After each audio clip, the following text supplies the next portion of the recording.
Okay, so welcome back. I know it's been a while, but the Fiesta is gone.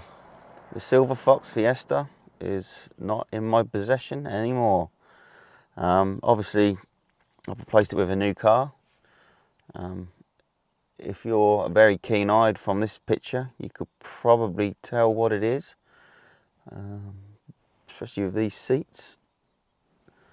But there you go. I'm not going to mess about.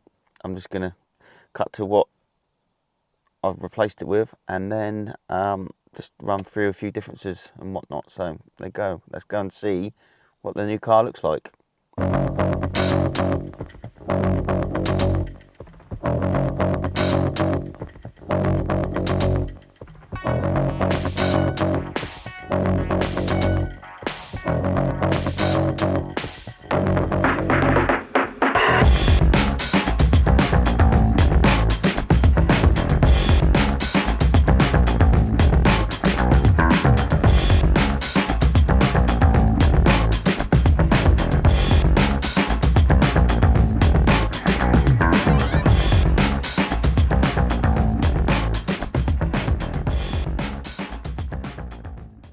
Okay, so another Fiesta. It's pretty obvious, really. I was never going to change from having a Fiesta. The time I've had, 3 years I had with the old Fiesta, was the best time I've had in any car I've ever owned. If you've owned one, you'll know.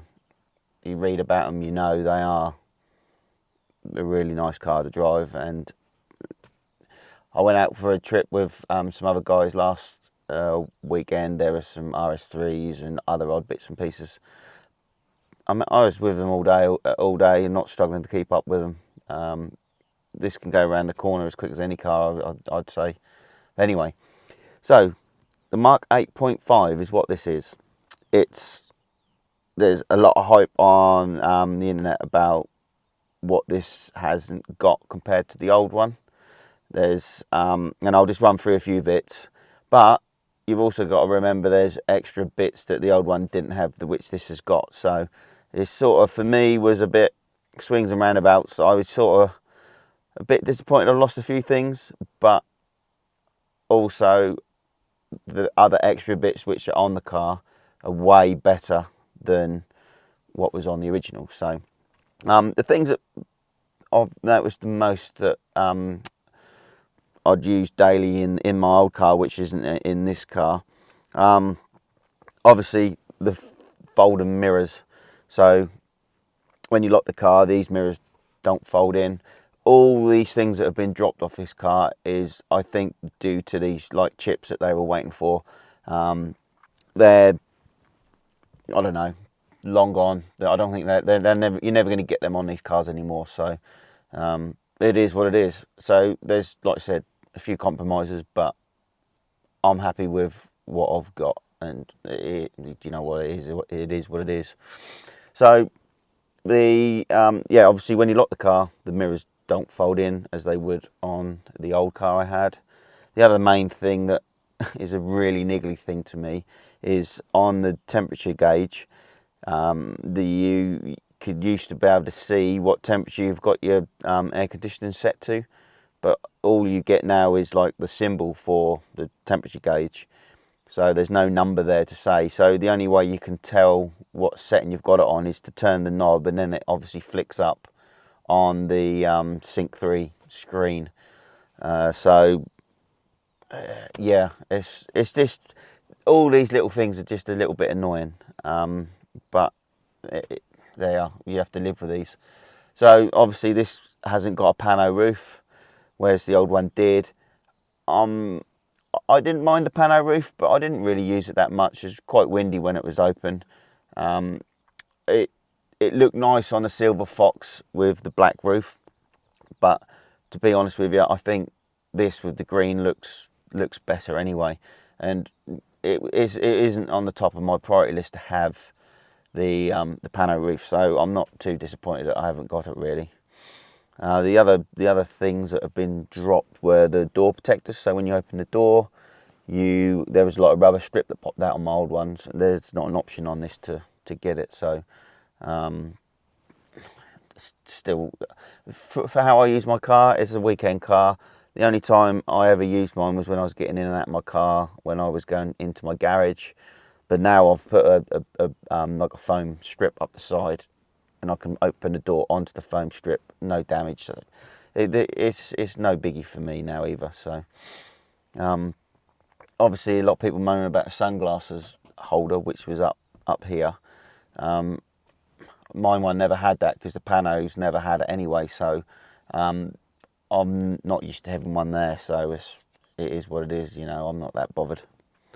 The other differences are on the headlight switch. There's no adjustment now to adjust the headlights up and down. Purely, and that's not because of the chip, I don't think. It's because the headlights, the main LED headlights now are these matrix headlights. So they're all self-leveling and that. So I don't think there was any need for the switch, rather than them not having to put on, if you know what I mean. So yeah, so that's pretty much the only differences there are. I've still got the performance pack. We've still got the driver's pack. You still get the winter pack, which is for all the heated steering wheel, heated seats. Obviously, you now get these performance forward seats rather than the Recaros, which were in the old one. Personally, I think these are a lot more comfortable than the old ones. Obviously, digital dashboard, that is way better than the old dashboard. You get so much more information on there. You get your boost pressure, you get oil temperature, and everything's all in one place rather than having to flick through menus to get the different things all the while. So you can set it up so everything that I'd normally look at anyway is all in one area. Obviously now you've got the sport button, which is now on the steering wheel, not down at the bottom. So even that makes a massive difference when you're driving along. You don't have to sort of take your eyes off the road. You can literally click up a button, you know you're in sport mode. I used to find in the old one, when I was trying to get from like sport to normal or whatever other mode I was in, you'd push it and then you'd end up in the wrong one. So you had to keep going, like flicking through until you get to where you want. With this, you just directly through to sport, and yeah, away you go. So the other differences obviously are the wheels. So the wheels, I'm sort of on the fence with the wheels. I do like these wheels, but I did like the old ones as well. So I'm not disappointed with the wheels. But yeah, I think that's just makes the car. I think the sort of the darker black wheels look good with this colour. Just my opinion. So you get the Ford Performance splitter on this, which is obviously not on the standard sort of Mark 8. I think, yeah, that's fine. I'm happy with that. I'm not planning on sort of doing too much to the exterior of this car, so I think it will just stay as it is. Or the matrix LED headlights, so they are really good. I've been out a few times in the dark with it, and the lights, when you're driving along, they detect like cars that are coming and they just block out that particular area. So I'll try and get a night driving mode at some point, but it does look really weird, but it's really effective. So the auto beam will come up when you're, say, on the main roads or on an A road, and you can see the lights literally the whole time are just literally swapping, and all little bits are lighting up here, there, and so basically the whole road's lit up apart from where like one little car is. Yeah, I think they're way better than the old LEDs, but the old LEDs were really good as well. But these are like next level, really. So other than that, there's not a massive difference. The car feels identical to the old one. Obviously the old one was modified a lot more than this one, but I've got big plans for this. So next video I'll sort of just run through what my plans are, just very quickly, and then obviously I'll probably document as much as I can of doing the changes. It's going to be a little bit different than last time, purely because a lot of the stuff I've got to do all at once. I don't want to be film one bit, changing it, and then have to take it off to do something else. So a lot of it's all going to blend into one, because there's a lot of stuff I've got to take off this to do other work, which then can be replaced with new parts. So I will sort of run through what my plan is in the next video, and then from there I'll get this. So my main plan is just to get this up to the best stage 2 that I can. I'm not really interested in going stage 3 by changing turbo and that. I don't think that's going to gain me too much from the extra.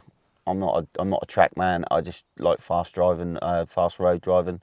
So stage 2 sort of plus is probably the best for me, and the extra or whatever £2,000 it'll be to get it up to the stage 3 is probably not really gonna be worth it to me, and not really, I'm not gonna gain much from it. So, but I'll see where it goes from here. So yeah, keep tuned in, and I'll try and drop some more videos in over the next few weeks of the progress of where this goes. I just need to get some miles on the clock, because there's not even 300 miles on the clock yet. So I just need to get some miles on before I can sort of open it up a bit. So yeah, stay tuned, and I will see you in the next video where I reveal what the plan is for this car. So see you then.